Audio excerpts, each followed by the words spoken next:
Hello once again to another Stu42 Minecraft video.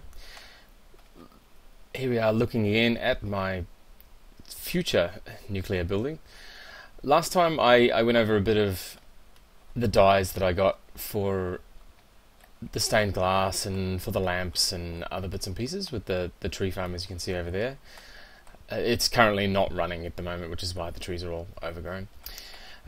Today I thought I would just quickly show you the Tinker's Construct glass. Now, I like this glass quite a bit. First of all, I'll show you quickly the setup. So, over here we have the Tinker's Construct smeltery. Now, I build mine 3 high. It doesn't really matter how high you build it. And then I use 3 casting basins on the side. Now, you'll notice I'm not using the usual faucet. So over here you have the smeltery drain and then the seared faucet that, you know, pours things out into the casting table. Over here you'd normally have the same thing, but one of the other guys on the server actually showed me that you don't need the faucet there at all. You can just have a fluid duct there. I'll show you a bit more how that works in a second. Over here we have the smeltery controller. Underneath we have our precision export bus, and that is set to export sand with a redstone signal. A quick bit of redneck cable there, and then a gone too high, a lever on top of it. So if I flick the lever on, there, 27 sand put in all at once, and we'll just turn that off for now. And then you can see that's happily smelting away. Now, to keep lava in there, I just have a magma crucible constantly supplied with cobblestone. It just constantly keeps it full. There's nothing too mysterious about that. That just has a fluid duct up into the seared tank.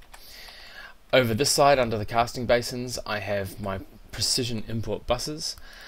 I use precision because I happened to have precision. I set them to stacks of items. I know there's only one item in there. I'm not sure whether one is faster than the other.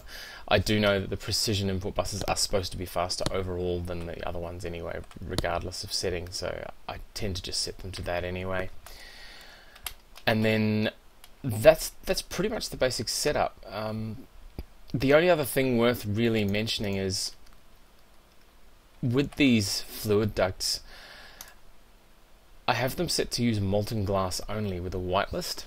So what that will mean is if I'm smelting other things in here, say I want to make some cobalt tools or one of those other metals, these will not pipe that metal out. They will only pump out molten glass. So they're set with a whitelist to molten glass. Now, and the way you do that, by the way, is you have a molten glass bucket. And the molten glass bucket is really easy to make. You just melt down 1 block of sand, place a bucket there on the casting table, open it up, and the molten glass fills the bucket. And then over on these, you just click in the slot with the molten glass bucket to set it, and click that to make it a whitelist. I also have servos in these, setting the control status to disabled. That just means that they'll pump the liquid out all at once, and I have 2 of those. I don't think I need 2. I think I only need 1 smeltery drain, but I happen to have 2. Oh, there we go. So that's now melted. It's poured into the casting basins, makes it into clear glass. The import buses take it away, and they refill it again. And that's a pretty fast way of generating clear glass. It's probably one of the better glasses to use. If you set up like this, you can get it producing pretty quickly. You can also make the stained glass. I think you craft just 8 of them around any of those Project Red saplings will turn it into the color glass. And the other really, really nice thing I like about clear glass, well, there's 2 things really. One is it's very minimal, even with the default texture pack. It's connected textures. You don't really see the edges all that much. And then one of the biggest pluses is when you break it, you actually get the blocks back. That's something you don't get from some of the other glasses, and if you're like me, you make a few mistakes in your build, and if you've got limited resources, you don't want to be recrafting glass over and over again to replace the ones that you've inadvertently put in the wrong spot and had to break.